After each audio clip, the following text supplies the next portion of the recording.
Law enforcement officers face a critical balancing act each shift they work. They strive to follow the law, protect and serve citizens, and then return home safely to their own families at the end of the day. It's an unenviable position of having to make split-second decisions that are sometimes deadly and often second-guessed. We traveled to one facility outside of Atlanta to see firsthand the training that can better prepare officers for those high-pressure situations. Sir, put the gun down. I don't want to hurt you. Welcome to the Georgia Public Training Center. Okay, I'll drop it. Okay, just don't shoot me. Thank you, sir. Go ahead and turn around for me. Training officers on when and when not to shoot is as real as it gets, thanks to this 300-degree simulator made by Inveris. Chris Wigginton is the center's director. The simulation can actually have people walk up behind you, beside you, have multiple people inside the scenario. And by using this type of system, it puts a officer that's in training or an advanced officer in the types of situations that we can't recreate in real life without somebody getting hurt or injured. This facility has been training officers across Georgia in crucial decision-making since the 1980s. We required every officer in the state to receive additional use of force training and de-escalation training before any other, on a national level or any other state was doing this. So we talk about it in a lecture-based environment. We test them academically on a written test. And put them through high-tech simulation. Instructors showed us how it works. Drop the gun. I'm not going to. During the simulation, an instructor controls each moment of the scenario and can change what happens next with the click of a button.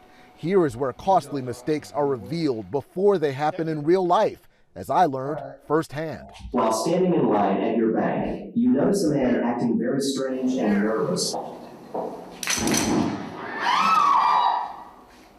Hi, Derek. You just shot a guy who had an accidental discharge. And it all boils down sometimes to an officer making a bad decision. And if an officer makes a bad decision, sometimes someone's life will be lost. I asked Wigginton about statistics that indicate blacks are more likely to be killed by law enforcement than any others. I just do not believe that law enforcement sets out to murder people of color. When you talk to officers that are involved in use of force cases, black, white, Asian, Hispanic, it doesn't matter.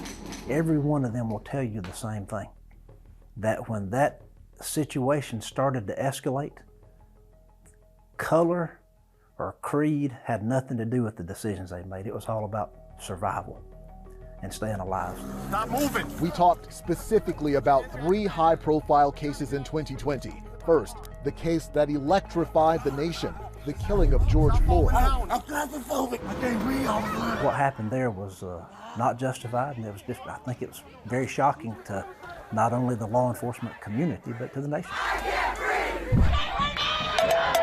Then there was Breonna Taylor, an innocent woman shot to death when Louisville police stormed her apartment searching for illegal contraband. Her boyfriend shot at them, thinking they were robbers. Officers returned fire. One of their bullets killed Taylor. When those officers went through the threshold of that door, if they start receiving fire, they're justified in returning fire.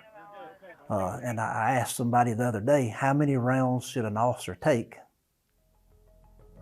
before they feel the need to shoot back? I think you've had too much to drink to be driving. Then the case of Rayshard Brooks, shot to death by Atlanta PD after a tussle where Brooks grabbed one of the officer's taser and ran. In that incident, the use of force, up to deadly force, was justified in the way the officers applied that. Wigginton says the center requires racial sensitivity and diversity training, but some things are out of officers' control. People want to look at it and say, well, an officer had de-escalation training. Why did this incident end up in a deadly force encounter? Well, sometimes that's not the officer's decision. We always leave out the other part of that conversation, and that's the citizen that's involved in that encounter. The officer can't control what that citizen does. He says training here is designed to prevent as many deaths as possible. I don't want to hurt you, sir. Which he believes is the goal of the vast majority of officers on the streets.